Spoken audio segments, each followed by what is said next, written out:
Airlines don't just fly planes from point A to B. They manage passengers.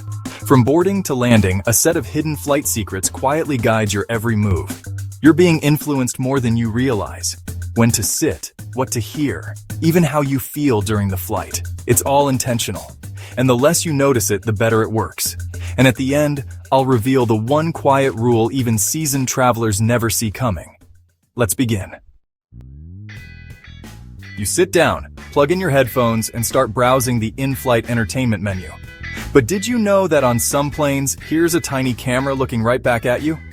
That's right, certain aircraft models have built-in seatback cameras tucked just above the screen. They were originally installed for future video chat features that never launched. Airlines say they're inactive, and that may be true, but the lenses are still there, watching nothing. Or maybe watching you.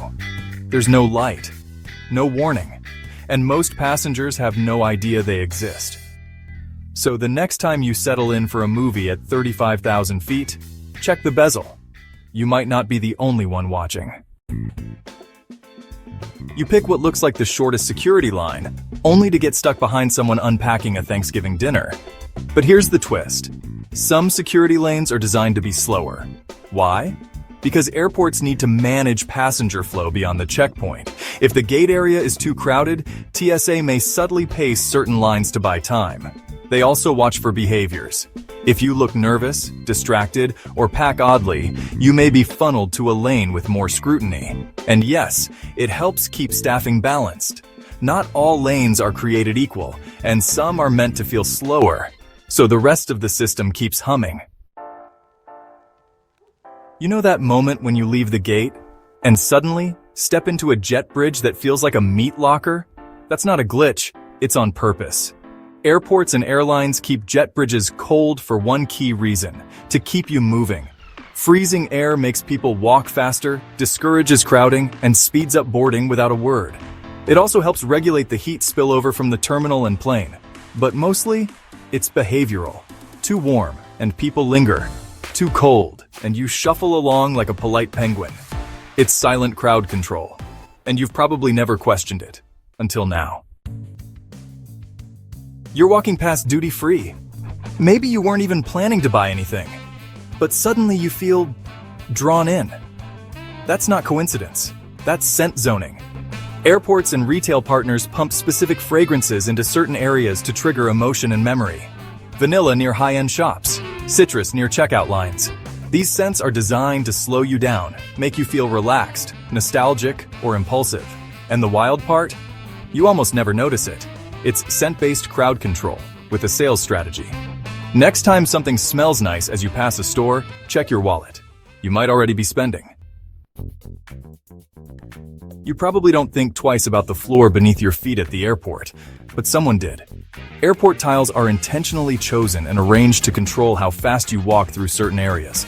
Hard surfaces and walkways keep you moving quickly. Soft carpet near retail zones?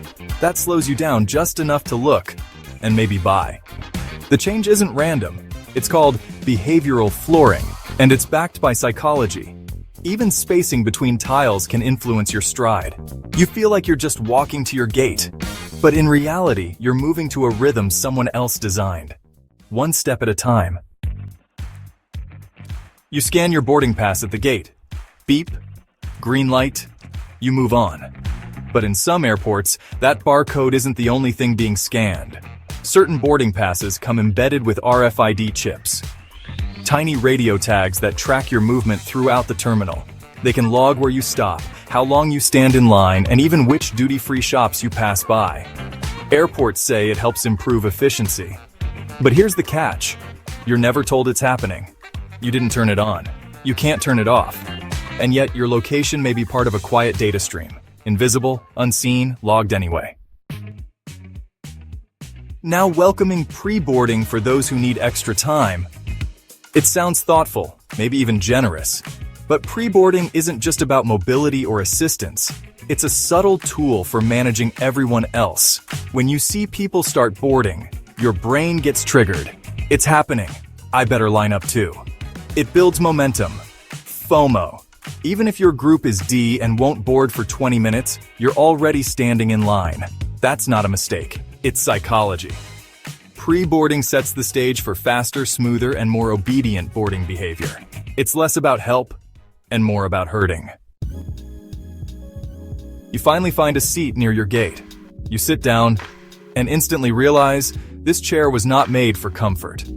Hard cushions, rigid backs, armrests everywhere. Why? Because you're not supposed to stay there. Uncomfortable seating discourages passengers from lingering too long. It keeps crowds rotating and makes room for more foot traffic. In some airports, chairs are even sloped forward slightly, so you don't fall asleep or sprawl out. And those fixed armrests? They're there to stop you from lying down entirely. It's not poor design, it's strategic discomfort. Comfortable passengers don't shop. Uncomfortable ones, they move and spend. Now boarding Group 1. You glance at your ticket, Group 7. So you stand and wait, and slowly inch forward. But did you know those boarding zones double as a countdown timer? It's not just order, it's orchestration. Every new group announcement builds tension, nudging people closer to the gate, even if it's not their turn. It keeps the crowd focused, compliant, and moving in sync. You're conditioned to follow the numbers, like watching a fuse burn down to zero. It's less about efficiency and more about giving passengers a sense of urgency and control. And just like that, you're in line, right when they want you to be. Ever notice how the aisle feels roomier in first class, but suddenly tighter once you reach the back? That's not just the plane narrowing, it's intentional. Aircraft interiors are designed to feel more spacious in premium cabins, with wider aisles and open layouts. But as you move back, the aisle tapers subtly, making economy feel more cramped. Why? Because it creates a psychological contrast, highlighting the value of first class without having to say a word. Even the struggle to pass someone in row 34 is part of the plan. You're not just walking to your seat. You're being reminded there's always a better seat to buy next time. You're all set at gate B12, snack in hand, bag at your feet. Then, the announcement hits. Attention passengers, your gate has changed to C37. A 12-minute hike across the terminal. Frustrating? Yes. Random? Not at all. Airports and airlines sometimes use gate changes as a tool to manage crowd flow. If one concourse gets too crowded, moving a flight can redistribute hundreds of people in seconds. It clears pressure points, balances traffic, and funnels passengers past retail zones. Sure, it looks like disorganization, but it's often strategic redirection. You thought your gate moved because of a delay? Nah, you just became part of terminal traffic control.